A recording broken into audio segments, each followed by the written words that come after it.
everyone. Thank you all so much for coming to 14 Lessons from TFT. I see a lot of amazing League cosplays here. Are you guys heading to the meetup after? Yeah, I heard the meetup got moved for our panel, and we do really appreciate that. How many of you came to hear us talk on Thursday about Remix Rumble? Yay, thank you so much. All right, so with the 14 lessons from TFT, we'll just go straight into it with some introductions. I'm Katie, and I'm here joined by Christina, Peter, and Woody from the TFT team today. We're really excited to take you back in time to the early days of TFT and what we have learned across 6 years and 14 sets. We promise it won't be a sugar-coated retrospective, and we're here to own up what has worked and the times that we have missed the mark. While most of you probably know what TFT is, raise your hand if you play TFT. Okay, basically everybody. But just in case, for maybe someone tagging along with their friend, we'll do a quick history lesson on a TLDR for the players here. So TFT launched back in 2019 as a game mode for League of Legends. And in the 6 years since, we have become the largest PC strategy game in the world with over 300 million global players. And we currently ship 3 sets per year. So let's dive into it, and I'm going to pass the mic to Peter Whalen, our game director, for our first lesson. Thanks, Katie. So lesson 1, this is our TFT IP lesson, the League of Legends toy chest. So TFT is a playground. It's a place where people come to celebrate their creativity, to combine cool toys together in their own way, and to experience a fresh puzzle every game. And these players love the League IP. One of the first reports I read when I started on TFT a few years ago referred to our audience as having face tattoo levels of League fandom. And while that's not literal for everyone, it's certainly evocative. So as TFT's IP has evolved, our most successful iterations have been true to these 2 cores, a celebration of creativity and a tongue-in-cheek reverence for Runeterra. And that's led to what we call the TFT toy chest, an IP model that says, we're going to give you a bunch of your favorite characters in an unusual situation. Do whatever you want with them. It's important that we're true to these characters, but at the same time, experiencing them in a novel way. Because at the end of the day, TFT isn't canon. We represent a whimsical, lighthearted, playful what if, filled with memes. It's a place where people get to tell their own League of Legends story. As a fun statistic, around 15% of our players play as IP enthusiasts. They'll play champions and strategies for their narrative rather than for their powers. My favorite example was from Runeterra Reforged, where we had players playing Garen and Katarina together in every comp. They shared no traits, they had essentially no strategic value, but when we dug into it, it turned out that for some people, shipping their favorite couple was much more important than winning. And that's true whether in the base IP or in one of our alternate universes. TFT's at its best when it's letting players tell stories across a wide range of themes. That can range from core Runeterra sets like Set 9 to sets based on a well-known genre like Set 10's Remix Rumble or Set 14's Cyber City to something based on a particular story like Set 13's Into the Arcane. And varying up those themes is important. Players come into each new set looking for something novel, so we try to find something new with every release. And speaking of new releases, that brings us to lesson 2, shake things up. We've experimented a lot over the last 6 years with the size and frequency of our sets. Right now, we release a new set every 4 months that swaps all the champions, the full thematic, and has 1 to 3 pretty big mechanical tweaks. We started with big sets like this every 6 months, and players definitely wanted more. So we added in mid-sets that were a lot smaller in scope. They evolved the theme instead of replacing it, swapped out a bit of content, and usually had 1 new mechanic. These were a lot less successful. In practice, they ended up being a ton of work, more than we expected, since we still needed to develop all the mechanics and figure out how all the new content interacted with all the stuff that was sticking around. But from the player perspective, they just weren't new enough. Current players felt like they weren't much of a change, and they'd get bored again pretty quickly, while people that had already left didn't see it as a moment worth coming back for. From a data perspective, large sets saw around 3.5 times the initial engagement as mid-sets. We moved to 3 sets per year, so 4-month intervals, and that's worked out pretty well. My guess is that the right frequency is somewhere in that 3 to 4 month range, and we'll keep trying things out until we find the sweet spot. The other piece of the puzzle is the content. How much should the game change, and how much should it be different? You're going to find stuff that's great. How much should last forever? And for that, I'll toss over to Whitty, one of our principal game designers and the set lead of Remix Rumble for the next 2 lessons. Thanks, Peter. That brings us to our third lesson, evolving set mechanics. With each set, we look to add some major element that fundamentally changes gameplay in a thematic way. We call these set mechanics, but they're more like set systems, an entire layer that shifts strategy and has a lot to play around. Doing a major mechanic every set is a lot of risk and a lot of work, but that intentional risk-taking has really benefited the game. Nearly every mechanic has shown up again or had a part of it permanently added to the game, like 7.5's Treasure Dragon showing back up as a Cyber City hack. And at worst, when the risk doesn't pay off, we come away with clear learnings for things to avoid or think about differently. Early on, we were light touch with these, like Set 3 Galaxies with its aptly named Galaxies mechanic, which nowadays is just a core system with opening encounters like Scuttle Puddle. Over time, we increased the scope and impact of set mechanics until we reached our biggest one, augments, introduced with our 6th set, Gizmos and Gadgets. I'll talk more about augments in a moment, but once we decided it should stick around permanently, we had a new problem. Everything could be an augment. With such a broad system, we had to shift set mechanics to differentiate themselves from augments. Hacks in Cyber City are a good example of this. They focus on giving all players more resources on an unpredictable schedule, in contrast to augments' more predictable timing and emphasis on choice. Nowadays, we also try to find the sweet spot of how big and focus-grabbing the mechanic is. Not every mechanic needs to be the same size. Ultimately, set mechanics still have the same goals, though. Take some risks, experiment, and learn from it. It's been great to see you all enjoying hacks, and I look forward to seeing how future mechanics can continue to surprise you. Now on to our 4th lesson, how augments changed the game. This was a big turning point for TFT. Up until then, even if a set mechanic was well received, we knew they needed to be removed at the start of the next set, or else we would be piling on too many things over time. However, augments were received very well, and importantly, they improved the depth and strategy in ways that felt very at home in the genre. They're so core that even when we revive sets that didn't originally have augments, we add them, which Christina will talk more about in a bit. However, a few things have changed about how we think about them. First, we've discovered how much of a breath of fresh air that adding to and swapping out augments creates.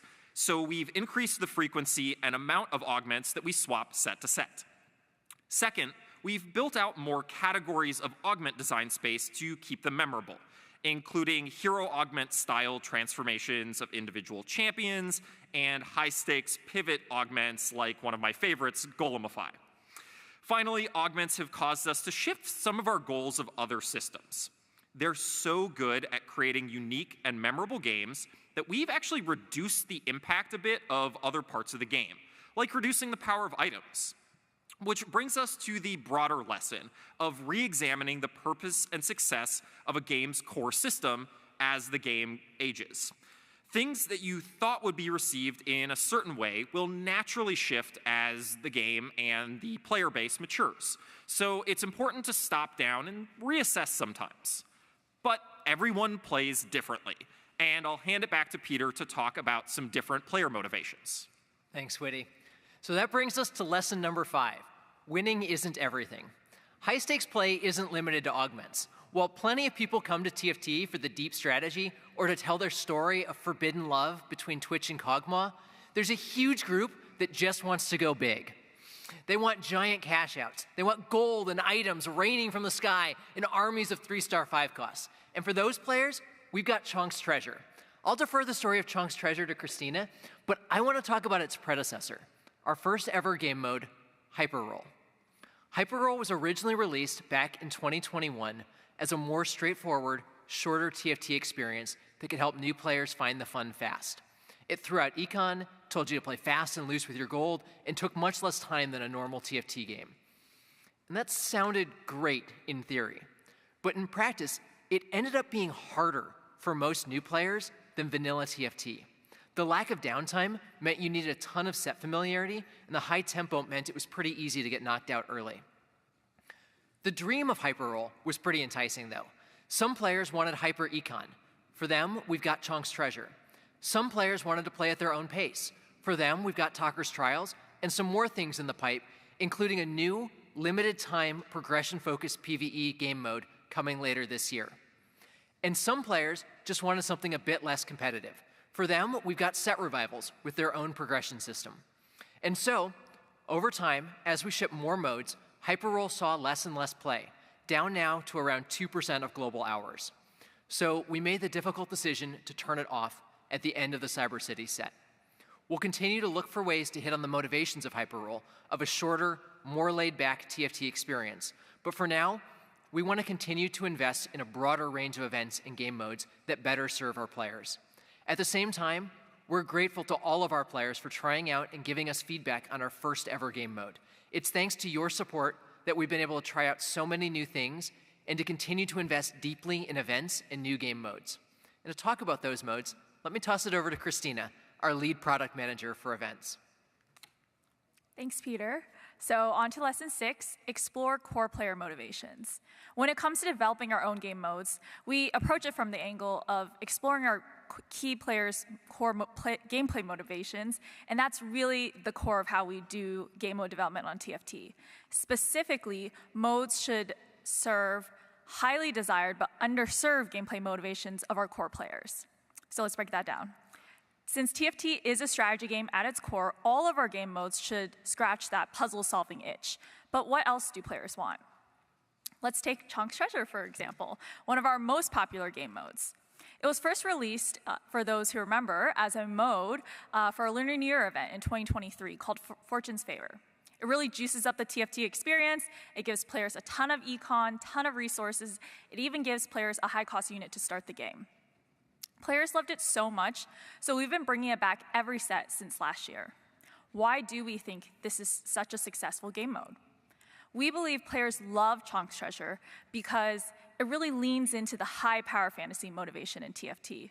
So if you play standard TFT, you're very used to the standard cap of your board. But in Chunk's Treasure, you can more consistently build more powerful boards than you could in standard TFT. I think what I realize is that it's somehow both quite degenerate, but also ridiculously fun just to watch a fight between 2 3-star 5 costs and praying that yours is the one that casts first so that you can win. We use this framework to guide all event mode development in TFT. Event modes can break standard rules of TFT, but only to serve the highly desired gameplay motivations of our core players. So speaking of building content our players love, we'll go on to lesson 7, which is deliver nostalgia. So we started doing set revivals actually last year as a key part of delivering nostalgia to our players. And the genesis behind this is that with releasing sets and taking them away, we know we've built a lot of sets that players have become attached to and that they really love. And so conversely, that means that we've also taken away a lot of sets that players wish we never would have taken away. So we're used set revivals as a way to deliver that nostalgia and really bring back the content for both our veteran players and also newer players who wish they were around when they could have played the older sets. We found that there's so many different ways to approach delivering nostalgia. So we can either stay completely true to the original set content, or we can take the original set content, completely update it, modern systems, items, mechanics, everything. The current sweet spot so far, for those who've been playing revivals, is that we decided to mostly stay true to the original set content. This means that we want to revive the set mechanic, the champions, traits, mainly stay true to the original form, but we add novelty through systems updates, like adding augments and other changes. So we'll talk about our most recent Festival of Beasts revival, for example, that we did for Lunar New Year earlier this year. This set was released before augments ever even existed. And so like we do for all set revivals, we decided to add augments, we added opening encounters, we updated prismatic trait breakpoints, among other changes. And the result is that we're able to deliver the original Festival of Beasts set, but with a modern twist for both new and veteran players alike. I think that we've done something, we like to experiment a lot in set revival, so we've done some things like personal bags, which we were like, okay, this is a good experiment, we're not gonna do it again. So that's why you'll see the update that we take all the learnings for future sets to make sure we continuously improve set revivals. And set revivals are honestly another good reminder to ourselves of how good we have it as like modern TFT players when we bring back old traits and abilities like assassins and blind that we most likely won't print in any modern TFT anytime soon. So I talked a lot about serving our core players, but what about approachability for all players? I'll let Witty get into that. Thanks, Christina. So that brings us to our 8th lesson about keeping the game approachable. TFT is a big game. There's a lot to learn, and there are a lot of ways to go 8th. While the game expands and matures, it's important to keep finding ways to make the game less intimidating to new and returning players. One way we've accomplished this recently is with Talker's Trials, our PvE mode. While not strictly for new players, we do think it's a great way to get familiar with a new set without jumping straight into PvP. There's no round timer, which helps a lot because it gives players as much time as they need to read and consider their choices and next steps. Sometimes, though, keeping the game approachable is more about the little things. TFT has added a lot of quality of life features over time, many that you may not remember how you lived without them before. So I want to see a show of hands. First, how many people remember when items didn't pop off of carousel units after you picked them? Okay. Going back further, how many people remember when there wasn't a small glow on champions that you already had a copy of? Okay, a little bit less. How many remember when there weren't even in-game item recipes? Okay, about the same. And how many people remember when unit stats weren't even displayed in the inspect panel? Even less. That was only beta. So we've added a lot of these small quality of life features over time, and we think they're kind of very important to keeping the game approachable. And we think they help veteran players as well. It helps you focus on the depth of the game rather than needing to keep something up on a second monitor just to keep track of things. Another big approachability feature is the Team Planner. Team Planner has been very well received. There's a huge number of you on PC and especially on mobile who make use of it every game. And yes, Team Planner is a feature that we want to keep adding more to in the future. So much it can do, and it's just very helpful.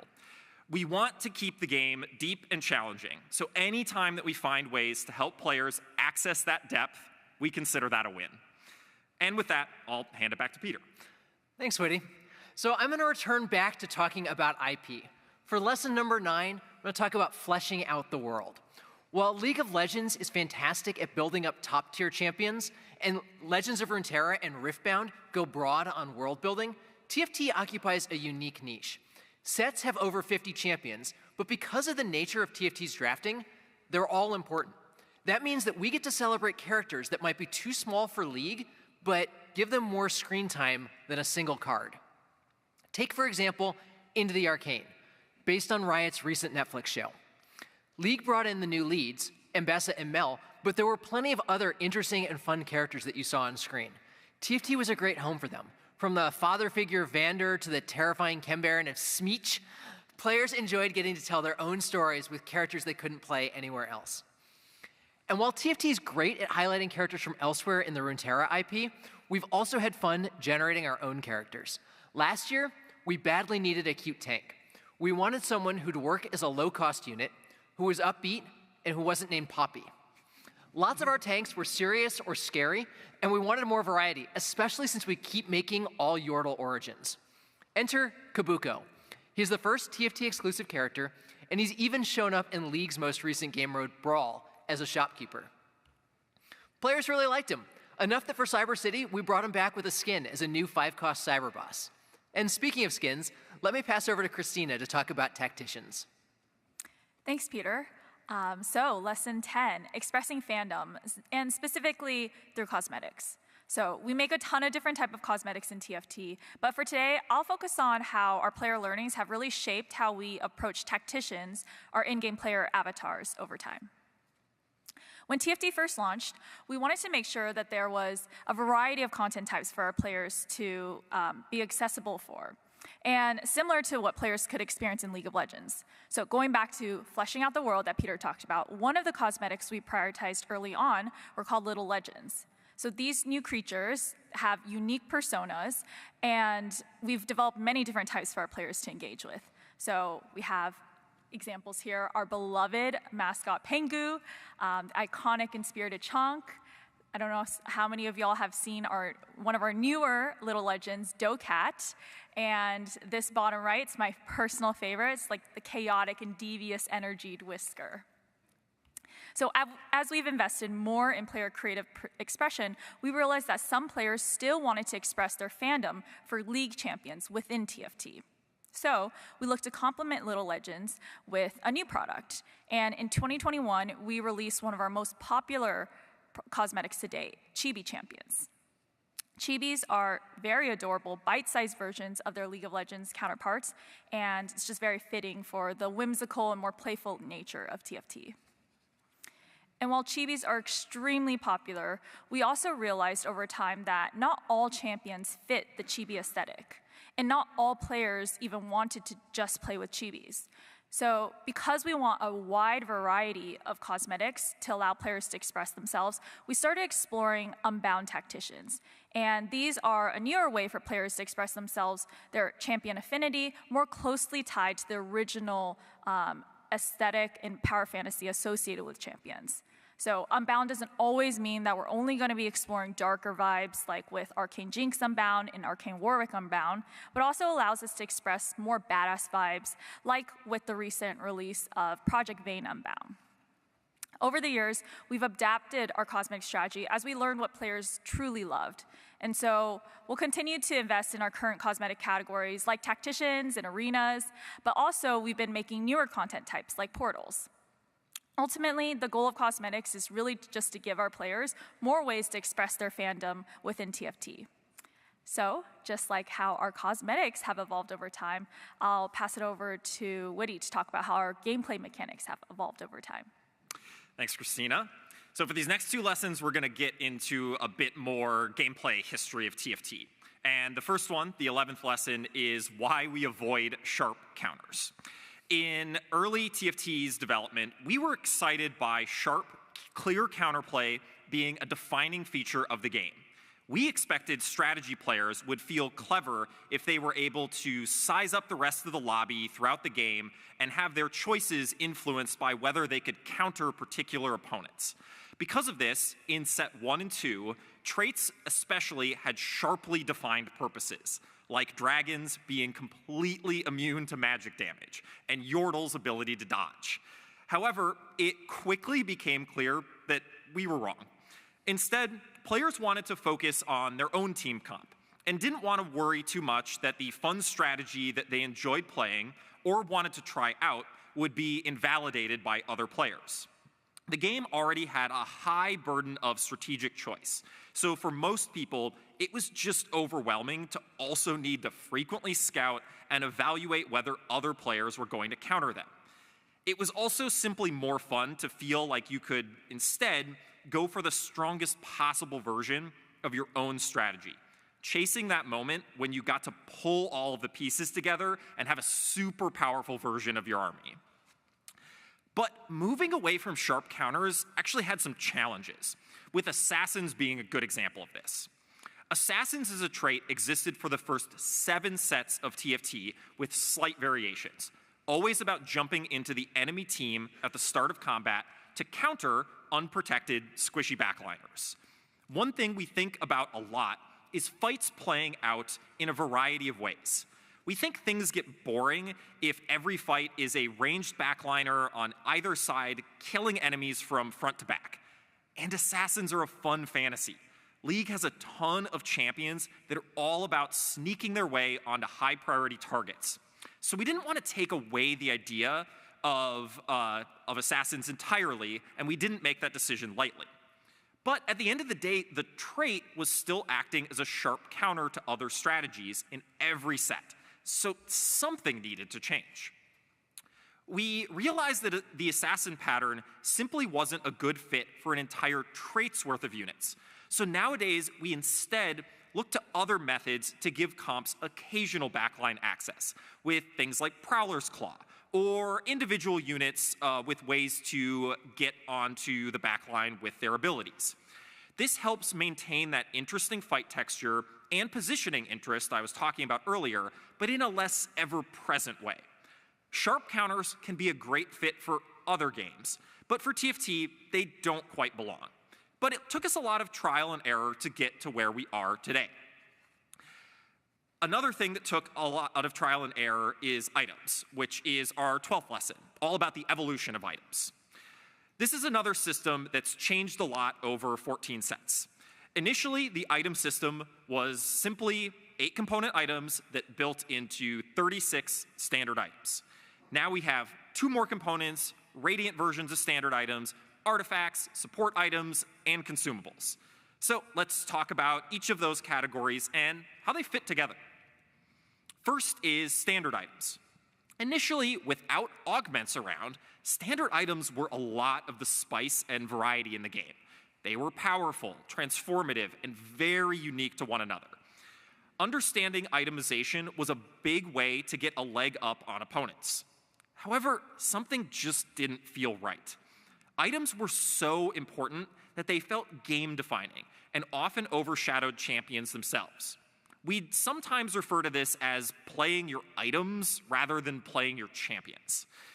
Not only was that undercutting the fantasy of individual champions doing their cool thing, but it created a second problem. As part of rotating sets, we wanted items to be the most stable piece. Champions, trait, theme, and set mechanics are always changing. So items are meant to be the reliable system that if you haven't played in a while, you can count on it being pretty much the same. But as problems arose on individual items, especially those more unique, sometimes broken ones, we had to start reworking things that weren't fitting the current set. We continued on that path that we weren't particularly happy with for a while. And then a few things happened. First, we started to nerf items and make them more generic in some of those early sets. Then there was a series of experiments that changed how we thought about items. First, we tried more powerful, unique items in Fates, our 4th set, with Ornn items, which eventually became the artifact items. Then we tried a more expansive item system with shadow components building into shadow items, which we liked the expansion and maybe not some of the individual shadow items and their kiss-curse nature. And then we experimented with more powerful versions of the base items, which were radiant items. Finally, then came augments, and we pulled the best part of those experiments into the game permanently, which gets us close to where we are today. But as one of the 4 core systems of TFT, we still consider items to be evolving. Standard items are now firmly lower power and more flexible, leading to less reworks and putting champions at the forefront again. This pairs well with artifacts, the most unique items which are aimed to only be good on a handful of champions in each set, which lets players really cook up some unique strategies. Radiant items give us another axis of power upgrades, and support items round out a place to put some designs that we really like that don't quite fit into other categories, like Zerat Portal. All that is to say, items have changed a lot, even though it wasn't our original intent. And it's been a big improvement to the game that we weren't stuck in our original thinking of what the item system was supposed to be. That wraps up items, so I'll pass it to Katie to talk about some awesome community events. Thanks, Weddy. So talking about community and esports, and something that has really contributed to the success of our 3-set model is how we integrate them together. So we want to create a moment at the end of each set that is wholly dedicated to TFT, like a TFT weekend. And what better place than the Tactician's Crown, which is the pinnacle of competitive TFT, that happens at the end of each set. During this weekend, we gradually reveal the next set by sharing Easter eggs around what players can expect thematically, and then we keep up the hype and debut our Deb Drop, which features gameplay updates like new trades, new units, and the new mechanic. The goal here is for us to create this handoff moment between sets for our most hype esports moment. And it's a grand farewell to say goodbye to the previous set and also welcome the next set. And we have found this to be really resonant with our players and especially TFT enthusiasts and are also fans of TFT esports. And not only that, community initiative is something that is really, really important to the team, and our streamers are the consistent advocates for our game, and we work really closely with them to create meaningful moments for all of you. A standout example is the Box Talks Bootcamp, which is a 2-week event held at the start of each set at the set release, where hundreds of streamers and their community members will come together to compete, learn, and celebrate TFT. The bootcamp includes divisions for casual, advanced, and pro players and fosters a supportive coaching environment through a dedicated Discord server. The participants will race to climb the ladder in their respective divisions with prizes awarded to top performers and their communities. A few sets ago, the team introduced a community component where the fans can sign up and support their favorite streamer. The winning supporter and their chosen creator will both earn rewards. This is a really fun and engaging and a highly anticipated event that has transformed our set launches into moments of shared excitement and growth. And in recognition of that impact, we've partnered with BoxBox to create the unique Boom cosmetic, which is given free to all participants. Supporting creators and community-driven initiatives like this is core to how TFT operates. And with the new video, Bootcamp Boom, I'll pass it off to Christina. Thanks, Katie. So to wrap things up, I'll actually channel our EP Jeff here. He's the very, very serious-looking guy in the chonk headwear. So something he says often is that the best time to be a TFT player is 6 months from now. After that, the best time to be a TFT player is 6 months from then, and so on. I love this message. I think it really encapsulates the spirit of the TFT development team. So we've released 14 sets from now, but there's just so much that we all talk about that we still want to do for players. We have such a unique community in TFT, and we're really grateful to have a super passionate player base that's very vocal with feedback and just so engaged with us, both like online and within the game. And so we can't wait to share what we've been cooking. So to our players, I think the best is yet to come. With that, I'll wrap things up, and we can open it up for questions. Yeah, so if you have any questions for the team, feel free to line up at the mics, and we'll go until we can't anymore. Thank you.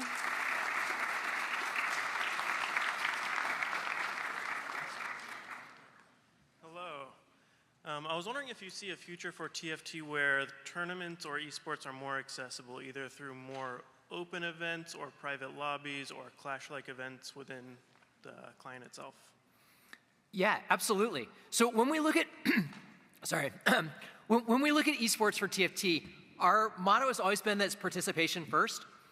One of the things that's most important to us is that instead of TFT being focused on a watch experience, like lots of esports, we want players to be able to go from playing on mobile on their couch to the World Championship in a single set. And so figuring out ways to continue to open up esports to more players is something that we continue to invest in. So you'll see that over the last couple of years, too. We've gone from, sorry, my voice is dying. We've gone from a small number of events to more Tacticians Crowns, to the TFT Opens, like Vegas, Macau, Paris this year. So we'll continue to expand the esports scene. We have some more ideas that we're not ready to announce yet on how we can open it up even more broadly than that, but opening TFT esports up is something that's really important to us. Cool. Thank you. Hello, my name's Ben. I was wondering if there's any core design pillars you stick to when developing new augments, or what your sort of approach is there? Yeah, so augments, ultimately, we want them to feel unique to one another is a big goal for us, especially for prismatic augments, right? We want a prismatic game to be memorable. We want it to be something you kind of chase or tell your friends about afterwards. There's various considerations around how we kind of think about the different tiers, right? Those lower tiers sort of help the higher tiers stand out more. And then if you have like a triple prismatic game, that can really be this crazy combination of things.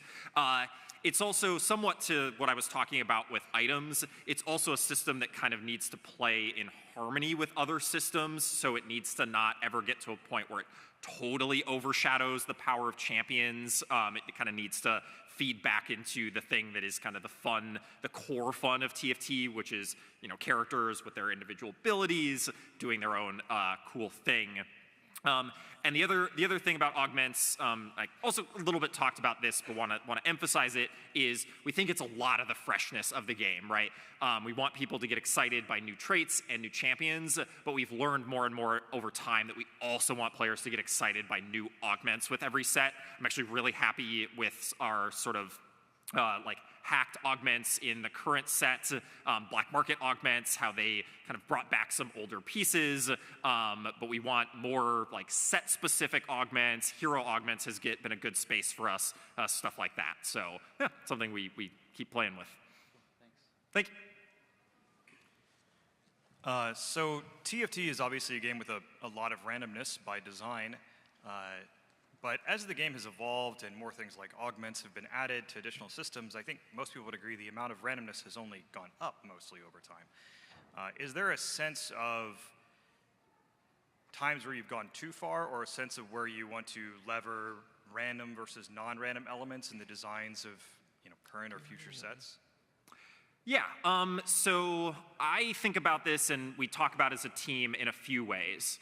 One is a game that is a collection of a lot of random events can often lead to less randomness in a way. It kind of smooths itself out. You know, the philosophy of the more dice you roll, the more it averages out, that sort of stuff.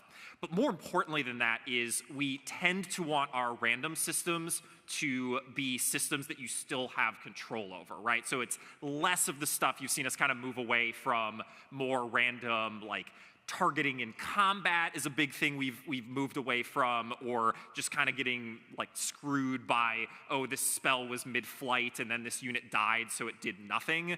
We want to push that randomness more into, oh, here's 3 random augments, now I get a meaningful decision that I can shape my game based on. So it's always, for us, we kind of come at it from, we want randomness, but we want randomness that is a skill test and something that the best players, and I think you see this especially in esports, are like, wow, they're so good at adapting to their individual circumstances that they're playing lines that other players might not necessarily even see. And I think that's a really cool part of the system in the game. I really want to emphasize that last point, that adapting to randomness, that randomness actually breeds strategy is really important, that you're presented with these things and it's different game over game and how you're able to react to that. It's not necessarily about memorizing openings or memorizing comps. It's like, I see these augments, I see these items, what is the best line that I can take? I think that's one of the really important pieces of TFT strategy and TFT development is how do we make sure that the randomness that we're creating enhances the strategy rather than detracts from it. Thank you. All right, hello. I'm sorry in advance, this is going to be a bit more of a curveball of a question. If someone were interested in applying to either the internship program or a full-time position with TFT, what would you say is a number 1 or maybe number 2 thing to focus on, either skill-wise or maybe application-wise? There's 2 answers I'll basically always give for that. It depends on exactly what kind of role you're looking for. I'm imagining you're looking at a design role. Yes. So one is the general advice I'll give for anybody going into games, which is go and make a game.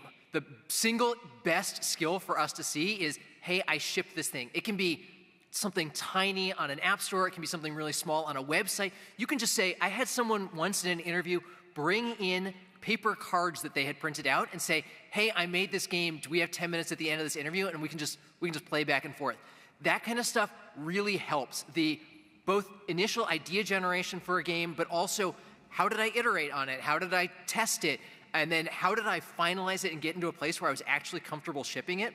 Super, super, super valuable skills, and demonstrating that you've gone through that process can really help a lot. The other thing that I'll say for TFT specifically, and I think it's probably true for most live games, is play the game. You don't have to hit Challenger, though, man, that's great if you do. But if you can talk intelligently about the situations that you've encountered, you've played hundreds of games at TFT, it really, really helps. We'll have people that come in that haven't played TFT, and it's certainly doable, but it's so much easier to succeed on the team and to get through the whole process if you have a strong TFT background. I'll also add, before I got into the games industry, I didn't kind of realize how many different sort of roles and positions existed. So gaining some familiarity there. I, for example, didn't start in game design. I started in QA, and there's just like lots of awesome positions and jobs across different companies. And then I'll even specifically shout out riotgames.com/careers.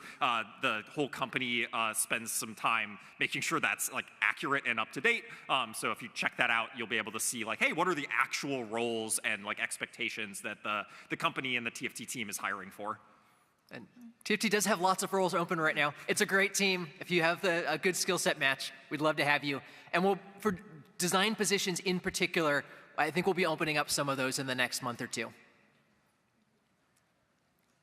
So in set 13, Powder's wind-up monkey encounter generally got a lot of groans from my lobbies. Call it confirmation bias. I think I only ever saw the damage aspect of it.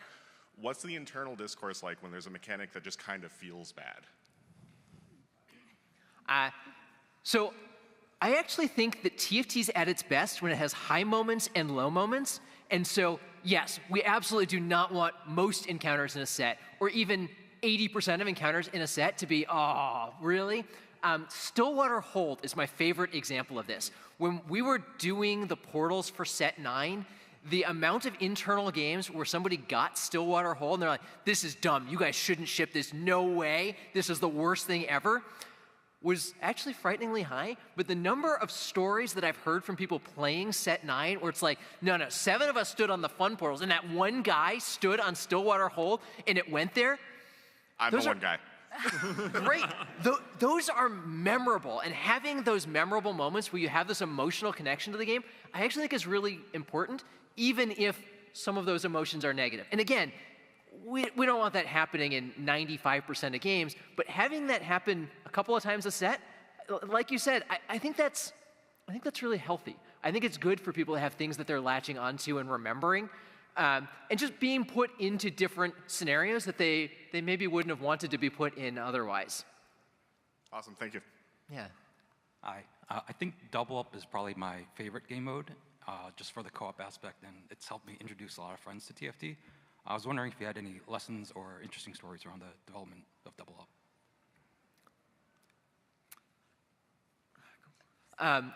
I don't know if this is lessons or stories, but Double Up's really great, and it's one of those modes that when I talk to rioters, the most common thing I hear is, oh, you work on TFT? I love playing Double Up with my insert person, brother, sister, partner, whatever. So it's probably, I don't know if this is an actual true statistic, I'm just making it up on the spot, but it's certainly the most rioter-played mode that people talk to me about. So it's certainly a place that we continue to invest in. We've had lots of crazy pitches for Double Up. There was one engineer on the team who basically every time we had a Q&A would say, like, hey, I really just want to make Double Up 4-pair lobbies. Can I just go and do that? And it's like, yes, we want to do that, but we need some more infrastructure in place to do it. And we just released that, of course. So I think it's one of those places that we're going to continue to invest in. It serves a different, to Christina's point, motivation set than I think a lot of our other game modes. It serves this really unique niche for players that are extremely, extremely passionate about Double Up in particular.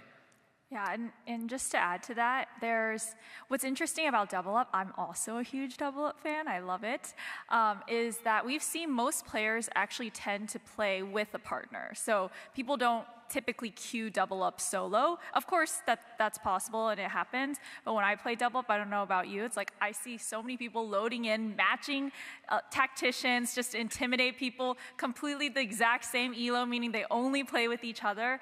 And so there's been a lot of things internally where, to Peter's point, it's a very, people get really passionate about Double Up, even internally. I know some designers who are like, they want to pitch Double Up augments so bad, like very specific, potentially heinous ones, but also very fun ones. So it is a mode that we continue, as y'all saw with the launch of Cyber City. There's a huge investment in Double Up. I think the canon has been quite amazing, made sending much more smooth. Hopefully y'all feel that way as well. And it's definitely a mode that I can't imagine that we would ever stop investing in. I've also heard of people going on Double Up dates, which always delights me. Oh yeah. Yeah, here's like that you met through Double Up is very interesting, yes. Cool. Thank you. Hello. Going off of Double Up as well. So, like we were just saying, my fiance and I love to play Double Up together all the time. But our competitive days are way behind us. And I was curious as to why Double Up by default is ranked, and if that will ever be an option to not play ranked. That is something that we talk about. I worry a little bit about splitting out the Double Up audience into multiple groups. I would like to make sure that everybody's having a great experience there. The Double Up ranked system's a little bit different than our normal ranked system. It's a little bit more progression focused. I think that there's a world where we could move that to be even more progression focused, depending kind of on what the Double Up audience is looking for. So I guess to answer the original question, I doubt we'll move to a world where we split Double Up into a normal and ranked queue, but I could easily see a world where we make the ranked system more progression focused. Something like what we do with set revivals, I think is really cool. But there's no plans right now to mess with that in particular. Okay, awesome. Yeah, thank you. Made it to platinum once, so I'm proud. That's amazing. Nice. Hello. So I had two questions, if that's okay. The first one, I'm actually going to go because it's based off of Double Up. Have you guys ever had any sort of consideration to do like a Talker's Trial co-op mode or some sort of tower defense where you could not take away from the player base, but still allow two people to learn a system together without getting stomped by other people? Have we considered it? Yes, very yes. Are we doing it in the immediate future? Probably not. The way most people are engaging with talkers right now is kind of on their own time. And so I don't know that they want to be doing that with somebody else. I think we have to make a slightly different experience to tackle that, but the idea of two people doing a PvE thing together, or two people being able to introduce the game, like one person who's played a lot of TFT introducing it to somebody else, that sounds awesome.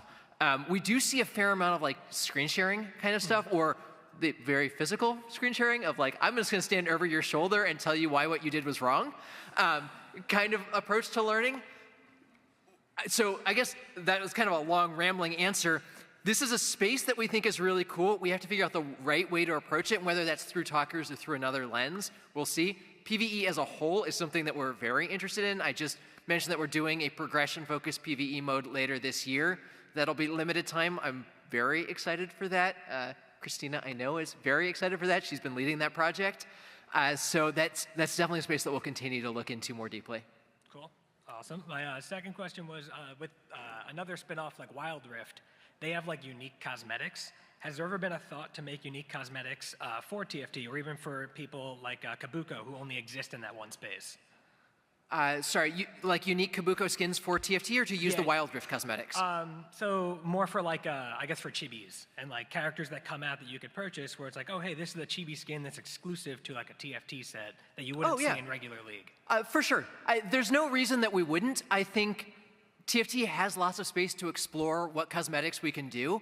At the same time, there's plenty of League skins that people know and love and that are extremely resonant for them, and being able to put the TFT twist on that, I think is really fun.